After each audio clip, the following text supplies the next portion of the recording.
হয়তো আমরা অনেকেই চিনেন বা অনেকেই চিনেন না, মাম গাঙ্গুলি এনার নাম। তিনি পুরুলিয়ায় থাকেন। তো উনি 1.5 বছর ধরে নিজের সাথে লড়াই করছে, 1.5 বছর ধরে নিজের সাথে লড়াই করছে এবং সাপোর্টিভ হচ্ছেন। ফ্যামিলি সাপোর্টও পাইনি, একমাত্র বাবা মাকে ছাড়া। আজকে বলতে বাধ্য হচ্ছে আমি এটা। তো সে আজকে লড়াই করে এখনো তার প্রফেশনে কিন্তু ঠিকই আছে, প্রফেশন ছাড়েনি। আর আমরা 1 বছর না পেরোতে আমরা কেউ আজকে ক্লাস করে কালকেই মোয়া হয়ে যাব। মোয়া হয়ে যাওয়ার পর আর কালকে মানে কাজ না পেলে আবার প্রফেশনটা ছেড়েও দেবো। হচ্ছে না কাজ, কিন্তু এখন ইন্সপিরেশন। আজকের ডেটেও কিন্তু স্টিল দাঁড়িয়ে 1.5 বছর নিজের সাথে লড়াই করে। তো আমি পুরুলিয়াতে এসেছি, তো আমি যদি দিদিকে একটু ফেলিসিটেট না করতে পারি, আমার মনে হয় এটা অকৃতজ্ঞতা।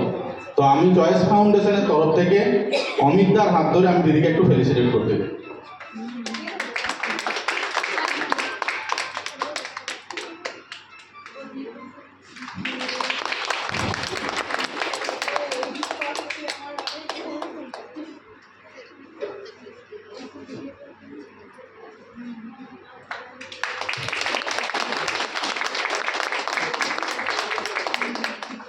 একমাত্র এই লড়াইয়ের জন্য আমি কুর্নিশ জানালাম।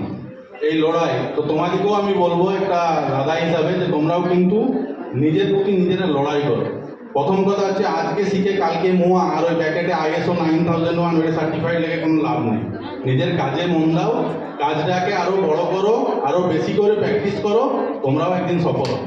সার্টিফিকেটের পেছনে দৌড়ে কিছু লাভ নেই। আমি নিজে সার্টিফিকেট দিয়ে আমি জানি কিচ্ছু লাভ নেই, না এটা PhD না ডক্টরেট, কিছুই নেই, কিচ্ছু লাভ হবে না। শুধু বাঁধানো সাজানো থাকবে, আর কিচ্ছু হবে না। নিজের কাজের প্রতি ফোকাস করো, সেই কাজটাতে আরো প্রচার করো, সেই কাজটা যেন 5টা মানুষ তোমাকে চিনে।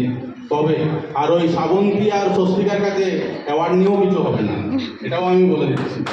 আজকে যাকে স্টেজে আমি রয়েছে ডান দিকে অমিত দা, আমি আজ পর্যন্ত দেখিনি একটাও অ্যাওয়ার্ড নিতে থাকে।